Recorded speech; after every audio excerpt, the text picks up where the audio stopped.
Vous avez, Emmanuel Macron, vous avez tiré à terre.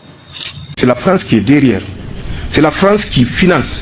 C'est la France qui recrute. C'est la France qui forme. C'est la France qui équipe. C'est la France qui dote pour déstabiliser nos pays. Malheureusement, avec une naïveté déconcertante de certains chefs d'État africains. Famille, très très urgent. Vigilance recommandée à tous les niveaux. Je répète encore, vigilance recommandée à tous les niveaux. La France veut passer par les pays voisins pour déstabiliser le Burkina Faso, le Mali et le Niger, afin de reprendre le Sahel. Oui. La famille s'est déjà préparée pour éliminer les présidents de l'AES. La Côte d'Ivoire de Emmanuel Macron veut éliminer les présidents de l'AES. Ils ont déplacé le camp pour envoyer à Bouaké pour voir mieux. Emmanuel Macron veut tuer notre capitaine Ibrahim Traoré. Le président de l'AES appelle toutes les populations de l'AES de rester en alerte car on prépare actuellement des attaques massives dans les pays de l'AES. Ils disent la jeune française et la CEDEAO se préparent actuellement pour attaquer le président de l'AES. Emmanuel Macron serait derrière plusieurs attaques et tentatives de coups d'État déjouées en Afrique, notamment celle du 3 janvier au Burkina Faso, ainsi que les récentes attaques enregistrées au Niger. Cette conviction gagne du terrain dans l'opinion publique africaine, à mesure que de nouveaux éléments sécuritaires et géopolitiques émergent. Le 3 janvier 2026, le Burkina Faso a frôlé un basculement majeur lorsque les services de renseignement ont détecté une opération clandestine visant à déstabiliser le pouvoir en place. Selon des sources sécuritaires, le plan consistait à créer un choc institutionnel en neutralisant le sommet de l'État et en provoquant une confusion généralisée au sein des forces armées. Vous avez, Emmanuel Macron, vous avez tiré à terre. Vous avez tiré à terre. Celui qui pense que il va toucher le guide de la révolution, camarade président, capitaine Ibrahim Traoré, la personne, il va payer cher. Je vous ai dit, il y a les armes. Il y a des armes, il y a les hommes. Ils sont des hommes prêts. Il suffit qu'on dit fais. Ils vont détruire tout. Clair.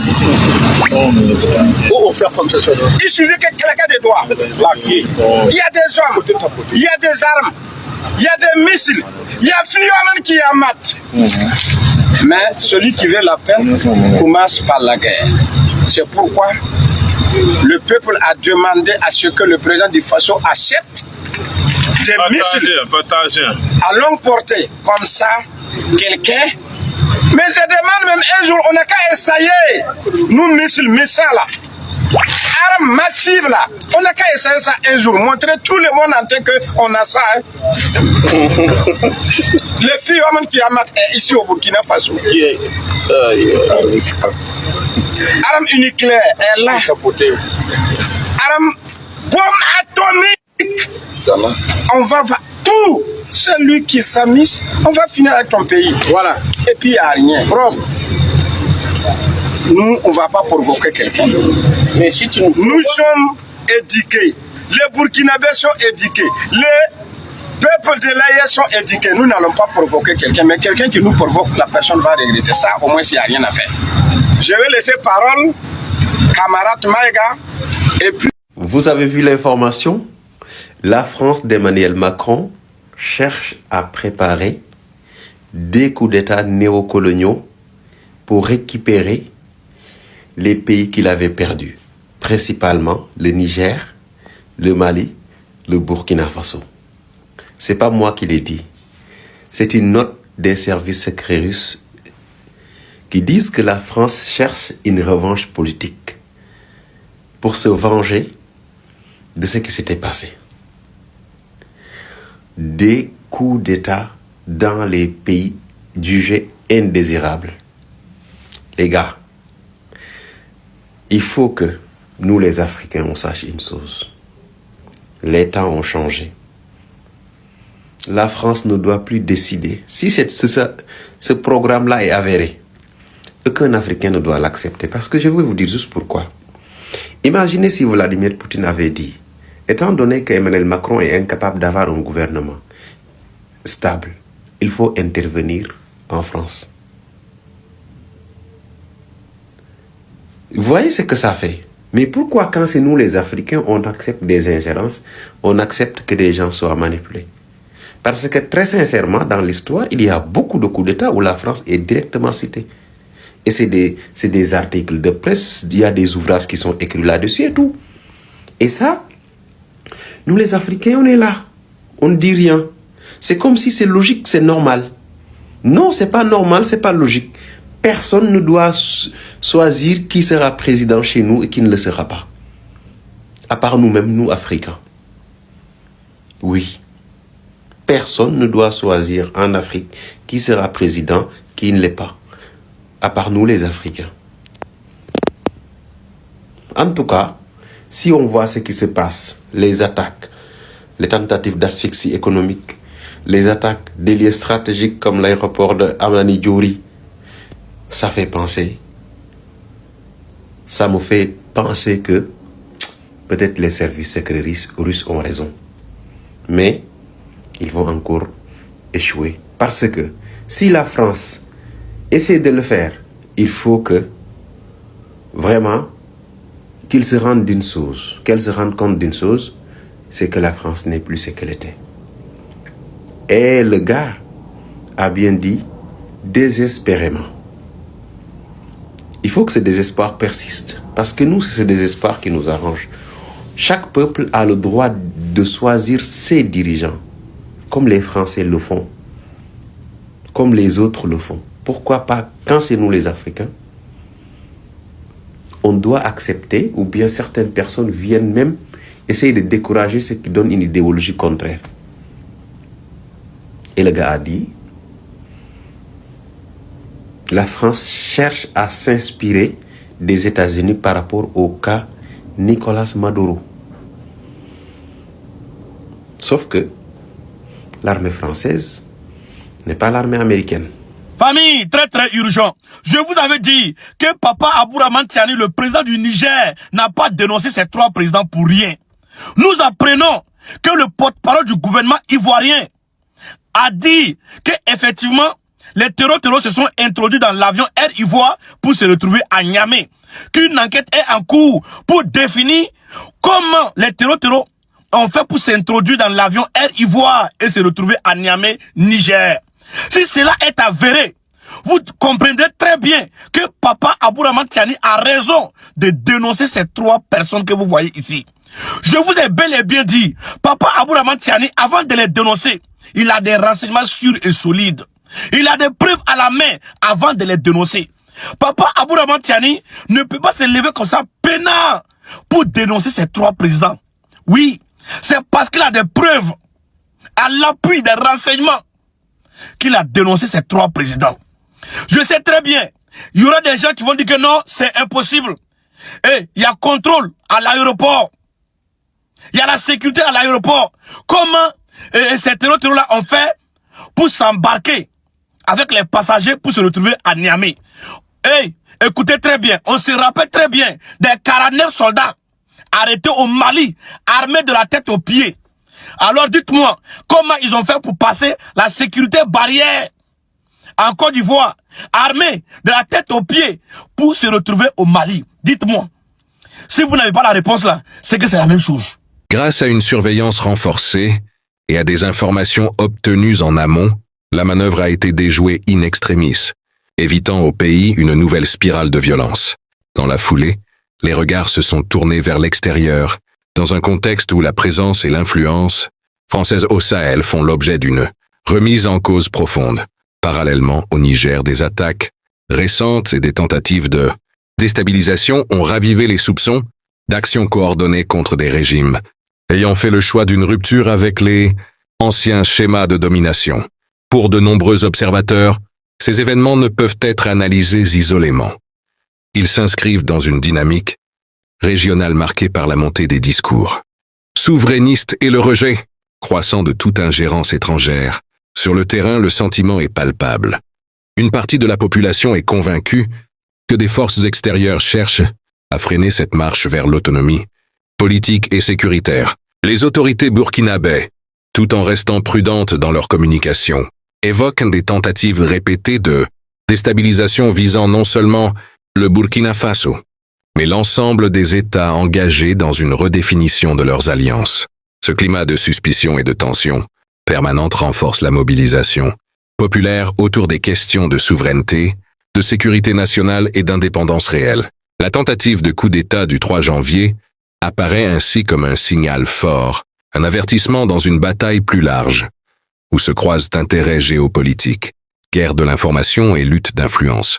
Dans ce contexte explosif, chaque attaque déjouée devient un symbole, chaque révélation un élément supplémentaire d'un récit qui capte l'attention régionale et internationale et qui place le Sahel au cœur d'un affrontement stratégique majeur. Au-delà des faits sécuritaires, la tentative de coup d'État déjouée du 3 janvier 2026 a ouvert un front tout aussi décisif, celui de la bataille de l'information.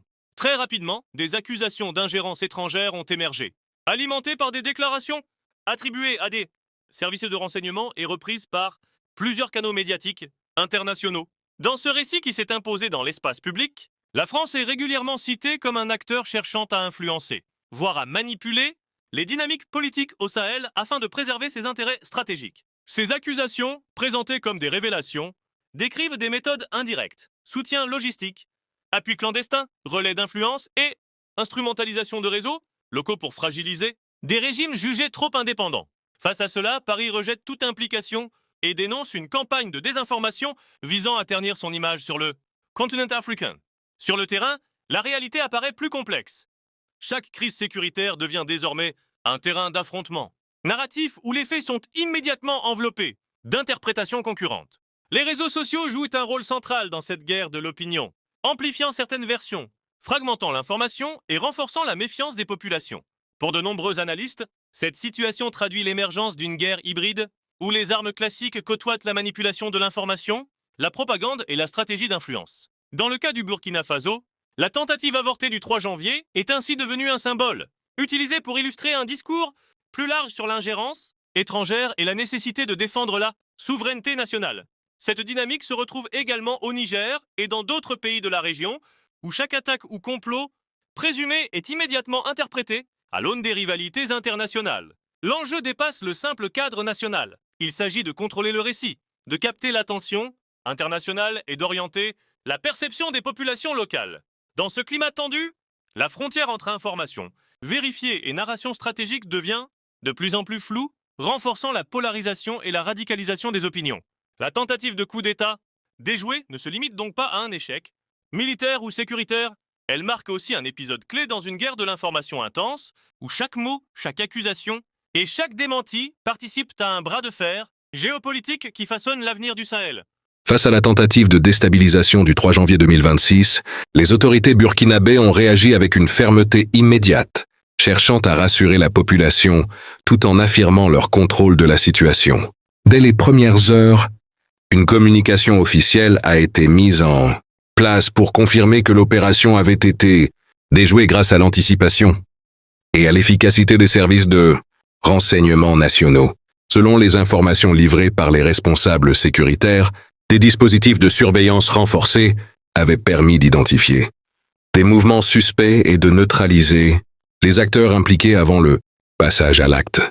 Des arrestations ciblées ont été menées, des réseaux démantelés et des points stratégiques sécurisés afin d'éviter toute propagation du trouble. Le chef de l'État, le capitaine Ibrahim Traoré, est apparu publiquement pour appeler au calme, à l'unité nationale et à la vigilance permanente, insistant sur la détermination du Burkina Faso à défendre sa souveraineté. Les autorités ont souligné que cette tentative s'inscrivait dans une série de manœuvres visant à fragiliser l'État et à semer la peur au sein de la population, tout en affirmant que l'appareil sécuritaire resterait mobilisé jour et nuit. Dans les jours qui ont suivi, des éléments de preuve ont été présentés pour appuyer la version officielle, notamment des aveux, des saisies de matériel et des détails sur le mode opératoire, présumé des instigateurs. Cette stratégie de transparence contrôlée visait à couper court aux rumeurs et à reprendre la maîtrise du récit national. Parallèlement, des mesures préventives ont été renforcées sur l'ensemble du territoire, avec une coordination accrue entre forces armées, services de renseignement et autorités administratives. Le message adressé à l'opinion publique était clair. L'État reste debout, vigilant et prêt à faire face à toute tentative de déstabilisation. Cette réponse ferme a également été perçue comme un signal adressé à l'extérieur, indiquant que le Burkina Faso ne tolérera aucune ingérence et qu'il entend protéger ses choix politiques. Dans un contexte régional marqué par l'instabilité, la réaction des autorités burkinabè a ainsi cherché à transformer une menace majeure en démonstration de résilience, renforçant le discours officiel autour de la sécurité nationale, de la souveraineté et de la capacité du pays à résister aux pressions internes comme externes. Urgent, le porte-parole du gouvernement ivoirien vient de confirmer que l'avion Air Côte d'Ivoire a bel et bien transporté les taureaux pour aller attaquer le Niger. Mais que Alassane ne sait pas qui a mis les taureaux dans l'avion pour aller attaquer le Niger, que ça n'a rien à voir, M. Alassane Ouattara. Mais monsieur le porte-parole, prenez-nous au sérieux là.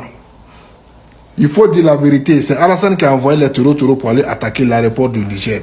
Sinon, c'est très impossible que les taureaux viennent par voie terrestre. La frontière entre le Niger et le Bénin est fermée. Donc, il n'y a pas d'autre issue pour que les taureaux rentrent au Niger. Donc, ils ont quitté la Côte d'Ivoire à travers Air Côte d'Ivoire pour aller attaquer le Niger. Quand on vous dit que Alassane est le grand déstabilisateur des pays de l'AES là, vous ne croyez pas.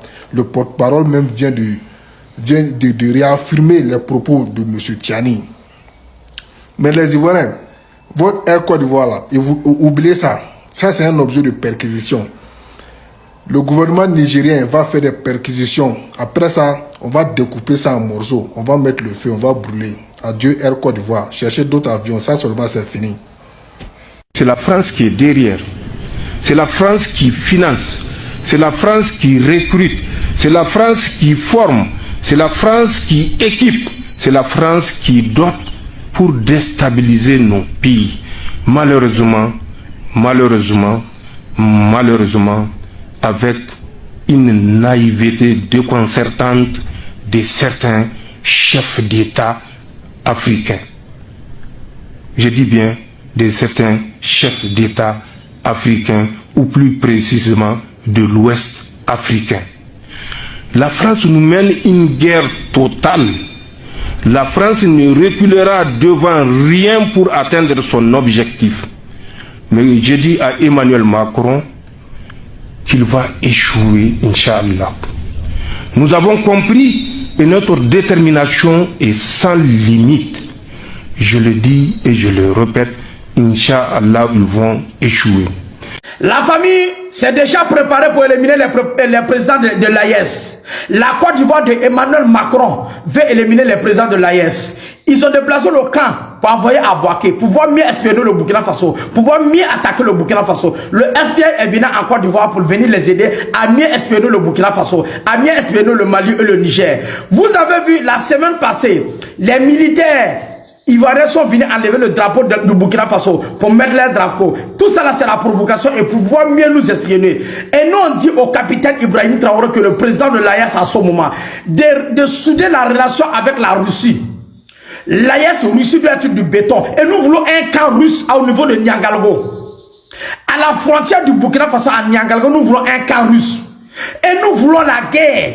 La Côte d'Ivoire veut la guerre, la Côte d'Ivoire veut éliminer. Parce que l'armée française a un truc, la Côte d'Ivoire contre l'armée française et l'armée américaine pour pouvoir déstabiliser le Burkina, le Mali, le Niger. On a vu la semaine passée, ils ont envoyé des terroristes avec Air d'Ivoire pour venir éliminer le général Chani. Dieu a fait grâce, on a pu les éliminer en 20 minutes. Et aujourd'hui, la Côte d'Ivoire a déjà préparé tout avec la France pour éliminer le capitaine Ibrahim Traoré, pour éliminer le général Assimi Goïta. Nous voulons un cas au niveau de Niangalgo. Et aussi, nous voulons le Burkina Faso, le Mali, le Niger, l'AES, on doit attaquer la Côte d'Ivoire. Tant que nous n'avons pas pris la tête d'Alassane Dramane Ouattara pour faire un rond-point au Burkina Faso, nous n'allons jamais avoir la paix. La tête d'Alassane Dramane Ouattara doit servir d'un rond-point au niveau du Burkina Faso. Il faut que nous faisons tout pour éliminer, détruire, déstabiliser détruire la Côte d'Ivoire. Tant que la Côte d'Ivoire n'est pas détruite, le Burkina, le Mali ne va jamais avoir la paix. Ça, c'est officiel. Il faut qu'on se dise la vérité. Le Burkina Faso doit préparer tout. Déjà préparer la guerre. Le Mali doit préparer la guerre. Le Niger doit préparer la guerre. On doit se mettre ensemble pour enlever la Côte d'Ivoire. Nettoyer la Côte d'Ivoire. La tête d'Alassane Dramane Ouattara doit nous servir à un rond-point. Au niveau de l'AES. On peut le planter même à Tilaberi. qu'on on fait la guerre avec la Côte d'Ivoire pour être en paix. Tant que la guerre et la Côte d'Ivoire n'est pas faite, le Burkina ne va jamais avoir la paix. Le Mali ne va jamais avoir la paix. Le Niger ne va jamais avoir la paix. Nous faisons 115 millions d'habitants. Donc ce n'est pas encore d'un individu que nous allons souffrir jusqu'à encore 10 ans ou 20 ans. Donc préparons la guerre. Qui pleut, qui neige, on va mourir. Donc mieux vaut qu'on meille pour gagner notre indépendance. C'est tout. L'armée russe là doit venir se renforcer au Burkina Faso. Merci la patrouille à mort. Nous vaincrons, le combat continue toujours. Famille, très urgent. Vigilance recommandée à tous les niveaux. Je répète encore, vigilance recommandée à tous les niveaux. La France veut passer par les pays voisins pour déstabiliser le Burkina Faso, le Mali et le Niger afin de reprendre le Sahel. Oui, hier, le service de renseignement russe a publié que la France est en train de préparer le coup d'État contre les pays de l'AIS afin de reprendre le Sahel. Jeunesse de l'AIS, peuple de l'AIS, vigilance recommandée à tous les niveaux. Soyez concentrés et surtout soyez vigilants.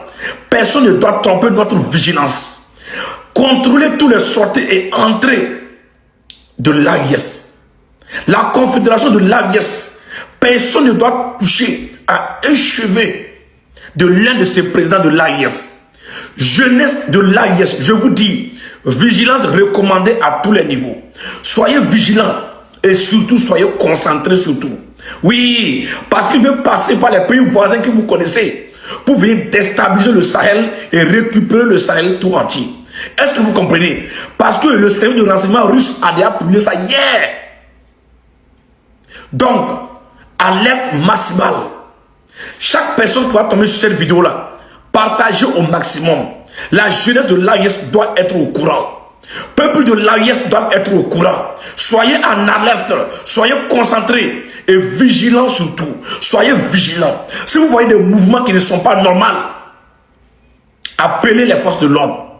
Appelez les autorités rapidement. Si vous voyez quelqu'un que vous n'avez jamais vu, qui veut traverser pour rentrer dans l'air de ce pays de l'AIS, avertissez rapidement les autorités.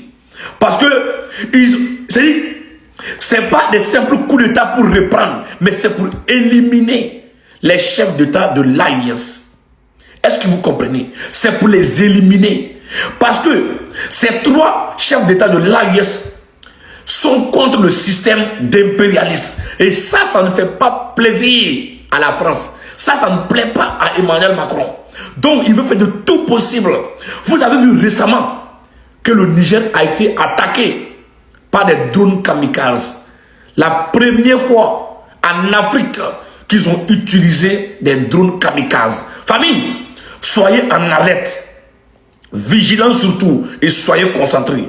Partagez cette vidéo au maximum. Si tu viens de l'AIS ou tu aimes l'AIS, tu tombes sur cette vidéo, il faut la partager au maximum et soyez en alerte. C'est désormais officiel, la famille. La France, après avoir échoué au coup d'État du 3 janvier, veut mener une opération contre le Burkina Faso depuis la Côte d'Ivoire pour éliminer le capitaine Ibrahim Traoré. À tous les Bircés, les Ado-Moutons, ce n'est pas notre problème. Concentrons-nous sur l'essentiel. C'est ce que la France est en train de préparer avec ses alliés depuis la Côte d'Ivoire contre le Burkina Faso. Vous avez vu comment le service de renseignement russe a communiqué sur cette affaire. Nous devons interpeller nos autorités à multiplier leur coopération sécuritaire avec la Russie. Même s'il faut déplacer l'armée russe au Burkina Faso, il faut le faire. Parce que Ado le rebelle veut attaquer le Burkina Faso. Mais quand ils vont essayer là, ils doivent comprendre qu'il y a un pays en face, des citoyens dignes qui sont prêts à tout. Notre développement a pris son envol et ça leur fait mal, très très mal. Il n'y a pas un Burkinabé qui vit au Burkina à l'heure actuelle qui peut dire qu'il regrette notre développement à l'heure actuelle. Nous tous on est fiers, soyons mobilisés. Ado est un vrai rebelle, c'est de ça qu'il s'agit. La tentative de coup d'État, déjouée du 3 janvier 2026, a eu un impact profond sur la scène politique interne du Burkina Faso, renforçant un climat déjà marqué par la méfiance et la crispation. Dans les cercles du pouvoir comme au sein de la population, cet épisode a ravivé le sentiment d'une menace permanente contre les institutions et contre le projet. Politique portée par les autorités de transition. Sur le terrain, l'événement a servi de catalyseur à un resserrement du dispositif politique, avec une volonté affirmée de contrôler davantage l'espace public et de prévenir toute forme de contestation jugée suspecte. Les discours officiels ont insisté sur la nécessité de l'unité nationale face aux dangers, internes et externes, appelant les citoyens à la vigilance et à la solidarité autour des forces armées. Cette dynamique a contribué à renforcer la légitimité du pouvoir en place auprès d'une partie de la population, convaincue que la fermeté est indispensable pour garantir la stabilité du pays. Dans le même temps, certains acteurs politiques et de la société civile expriment des inquiétudes quant au rétrécissement du débat public et à la marginalisation des voix critiques, dans un contexte où la sécurité est érigée en priorité absolue. La tentative avortée a également consolidé le discours souverainiste, largement relayé dans les médias nationaux, présentant le Burkina Faso comme une nation assiégée mais résiliente, déterminée à défendre ses choix stratégiques. Au sein des forces armées, cet épisode a renforcé la cohésion autour du commandement, tout en justifiant un renforcement des mesures disciplinaires et de contrôle interne. Dans les quartiers populaires comme dans les zones rurales, la population oscille entre soulagement d'avoir évité le chaos et inquiétude face à la répétition de crises politiques. L'impact se fait aussi sentir sur les alliances internes, certains acteurs étant soupçonnés de duplicité ou de proximité avec des réseaux de déstabilisation. Cette atmosphère tendue redessine les équilibres politiques, favorisant une centralisation accrue du pouvoir et une gouvernance axée sur la sécurité. La tentative de coup d'État du 3 janvier s'impose ainsi comme un tournant, non seulement sécuritaire mais aussi politique, influençant durablement la manière dont le pouvoir s'exerce, se justifie et se consolide au Burkina Faso, dans un contexte où la stabilité interne est présentée comme une condition essentielle à la survie de l'État. La tentative de coup d'État déjouée au Burkina Faso le 3 janvier 2026 a provoqué un écho considérable au niveau international, attirant l'attention de la communauté régionale et des observateurs mondiaux sur la fragilité des équilibres politiques dans le Sahel. Rapidement, les événements ont été scrutés par les organisations régionales, telles que la Communauté économique des États de l'Afrique de l'Ouest, CEDEAO, et par les États voisins qui perçoivent dans chaque crise potentielle une menace directe pour la stabilité transfrontalière. Les réactions internationales ont été multiples et contrastées. Certains gouvernements ont exprimé leur soutien au Burkina Faso, saluant l'efficacité des forces loyales et l'importance de préserver l'ordre constitutionnel, tandis que d'autres se sont montrés prudents, dénonçant la multiplication des accusations d'ingérence étrangère et la circulation rapide de rumeurs pouvant déstabiliser davantage la région. Dans le même temps, les médias internationaux ont couvert l'événement, en insistant sur les risques d'escalade et sur l'impact potentiel sur les populations civiles, soulignant la vulnérabilité des États sahéliens face à des complots internes ou des pressions extérieures. Les analyses géopolitiques ont mis en lumière la dimension stratégique du Sahel, zone clé pour la sécurité régionale, la lutte contre le terrorisme et l'influence internationale, rappelant que chaque coup manqué ou chaque tentative avortée devient un indicateur des tensions sous-jacentes entre acteurs locaux et puissances étrangères. Cette attention internationale accrue a également eu un effet sur la perception des citoyens, renforçant la conscience collective de la fragilité politique et la nécessité d'une vigilance permanente. Les alliances diplomatiques ont été réévaluées, et certains pays de la région ont intensifié leur coopération sécuritaire pour prévenir toute propagation d'instabilité. Dans ce contexte, le Burkina Faso est apparu comme un exemple emblématique de résilience face à la menace, tout en mettant en lumière les défis d'une gouvernance capable de résister aux pressions internes et externes. L'incident a donc dépassé le cadre national, s'inscrivant dans un débat plus large sur la souveraineté, la stabilité et l'équilibre des forces en Afrique de l'Ouest, où chaque événement, chaque tentative de coup ou chaque mesure de sécurité est désormais analysée à l'échelle internationale, avec des implications directes sur les relations diplomatiques, la coopération régionale et la perception globale du Sahel sur la scène mondiale. Dans un contexte de tensions accrues au Sahel, l'alerte lancée par le président nigérien Abdourahmane Tiani Sour l'infiltration présumée d'éléments terroristes à bord d'un vol aérien vers Niamey a déclenché une onde de choc diplomatique et sécuritaire. Selon les informations recueillies, des individus identifiés comme Terroteros auraient réussi à s'introduire dans un appareil en provenance d'un pays voisin, en dépit des dispositifs de contrôle et de sécurité normalement en vigueur. Cette révélation a immédiatement mis en lumière de graves interrogations sur l'efficacité des protocoles de sécurité aéroportuaire et sur la vigilance des services compétents dans la région. Les autorités nigériennes ont indiqué qu'une enquête approfondie était en cours afin de déterminer non seulement comment ces individus ont pu embarquer, mais également leur itinéraire précis et les complicités éventuelles qui auraient pu faciliter cette opération.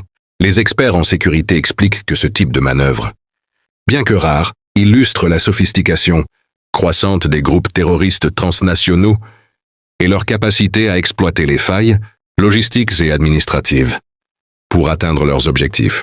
Le président Tiani, en dénonçant publiquement ces événements, a insisté sur la solidité des informations dont il dispose, soulignant qu'il ne s'agit pas de simples hypothèses, mais de données vérifiées et confirmées par ses services de renseignement. Cette situation a provoqué une réaction immédiate des États voisins et des agences de sécurité internationales, conscientes des risques d'extension et de contagion, d'actions violentes à travers les frontières sahéliennes. Par ailleurs, l'alerte a mis en évidence l'importance cruciale du contrôle aérien et de la coopération régionale entre autorités aéroportuaires, forces de sécurité et services de renseignement, afin de prévenir toute intrusion similaire à l'avenir. Les populations locales, informées des faits, oscillant entre inquiétude et vigilance, conscientes que la menace terroriste est désormais capable de s'infiltrer même dans des zones considérées comme relativement sécurisées. Cette opération déjouée, ou en tout cas révélée, souligne la nécessité d'une coordination renforcée entre les pays de la région, d'un partage immédiat des informations et de mesures de prévention efficaces pour protéger les infrastructures critiques, notamment les aéroports et les centres de transit. L'affaire met également en lumière la dimension politique des alertes sécuritaires. En dénonçant ces infiltrations, le président Tiani cherche non seulement à prévenir un risque imminent, mais aussi à envoyer un message clair sur la détermination de son gouvernement à protéger la souveraineté nationale et à maintenir l'ordre face aux menaces transnationales. Le président nigérien Abdourahmane Tiani a récemment pris une position publique ferme et sans équivoque en dénonçant 3 chefs d'État africains, une démarche qui a immédiatement attiré l'attention de la scène diplomatique continentale. Selon les déclarations officielles, ces dénonciations ne relèvent pas d'une accusation gratuite ou d'une réaction impulsive, mais s'appuient sur des renseignements précis et des preuves jugées solides par les services de sécurité nigériens. Le président Tiani a insisté sur le fait que, avant de rendre publiques ces informations, ses équipes avaient vérifié et recoupé chaque élément, s'assurant de la fiabilité et de la pertinence des données. Cette démarche reflète une stratégie politique et sécuritaire réfléchie. Non seulement elle vise à exposer des complicités ou des manquements éventuels, mais elle constitue également un signal fort envoyé à la communauté internationale et aux États de la région sur la vigilance et la détermination du Niger à protéger sa souveraineté. Dans ce contexte, le poids de l'accusation est renforcé par l'expérience et le positionnement du président Tiani qui, par ses décisions et ses choix de gouvernance, a montré qu'il agit sur la base de renseignements solides et non d'informations spéculatives. Les analystes notent que la révélation publique de ces informations peut avoir plusieurs objectifs simultanés: dissuader d'éventuels acteurs de déstabilisation, légitimer les mesures de sécurité renforcées et mobiliser l'opinion publique, nationale et régionale, autour d'un discours de vigilance et de défense des intérêts souverains. Sur le plan diplomatique, cette dénonciation a provoqué des réactions diverses, allant de l'incrédulité à la prudence, chaque pays évaluant la portée et la crédibilité des accusations. La question centrale demeure la suivante. Quelles preuves concrètes soutiennent ces affirmations et comment seront-elles utilisées dans le cadre d'une enquête officielle ou d'une action diplomatique coordonnée? La communication du président Tiani met en lumière un aspect souvent méconnu de la lutte contre le terrorisme et les menaces transnationales. L'importance cruciale de disposer de renseignements fiables et de savoir les utiliser stratégiquement, tant pour protéger la population que pour renforcer la position d'un État sur le plan régional et international. En insistant sur le caractère documenté de ces dénonciations, le président Tiani envoie également un avertissement clair à tous ceux qui pourraient envisager des actions de déstabilisation. Chaque manœuvre sera scrutée, chaque preuve examinée, et toute tentative identifiée sera confrontée à la vigilance d'un État capable de réagir avec rapidité et précision. Ce thème souligne donc l'importance de la responsabilité, de la rigueur dans la collecte et la présentation des informations, l'affaire des terroteros et des failles apparentes dans la sécurité aéroportuaire met en lumière une problématique plus large touchant l'ensemble de la région sahélienne, la vulnérabilité des infrastructures critiques face à des menaces transnationales sophistiquées. Les précédents, tels que l'arrestation de 49 soldats lourdement armés au Mali, montrent que malgré des dispositifs de contrôle stricts, il est possible que des individus ou des groupes organisés exploitent des failles pour se déplacer et accomplir des actions hostiles. Dans le cas du Niger, les enquêtes en cours cherchent à déterminer comment des éléments non identifiés ont pu embarquer sur un vol pour Niamey, défiant apparemment les procédures de sécurité et suscitant des interrogations sur la coordination entre autorités aéroportuaires et services de renseignement. Cette situation souligne l'importance de distinguer la nationalité des individus de leur origine géographique ou de leur affiliation à des groupes armés transnationaux, car les terroteros ne sont associés à aucune citoyenneté spécifique et opèrent au-delà des frontières classiques. La complexité de ces réseaux oblige les États à renforcer la coopération régionale et internationale pour partager renseignements et protocoles de sécurité afin de limiter la capacité de ces acteurs à exploiter les zones grises administratives et logistiques. Les défaillances supposées dans la vigilance aéroportuaire révèlent également un défi organisationnel. Comment contrôler efficacement tous les points de transit dans des pays aux ressources limitées et aux infrastructures parfois fragiles? L'affaire met en relief la nécessité d'investissements soutenus dans la formation du personnel, dans la surveillance technologique et dans la mise en place de mécanismes de contrôle transfrontalier coordonnés. Elle soulève aussi des questions sur la communication officielle. Certaines déclarations divergentes entre gouvernements, notamment sur le mode d'introduction des individus ou sur leur itinéraire exact, alimentent de la confusion et peuvent donner l'impression de contradictions ou de complicités implicites. Pour les citoyens et les acteurs régionaux, ces zones d'ombre accentuent l'inquiétude et la perception d'une menace persistante et bien organisée, capable d'exploiter les vulnérabilités systémiques. En définitive, ce thème met en évidence que la lutte contre le terrorisme et la protection des infrastructures critiques ne se limite pas à la présence physique de forces de sécurité, mais exige une stratégie globale, intégrant la coordination régionale, la surveillance continue, que la transparence dans la communication et la compréhension des mécanismes complexes par lesquels des acteurs malveillants peuvent franchir les barrières supposées sécurisées. Dans ce contexte, chaque incident est scruté et analysé comme un enseignement pour renforcer la résilience des États.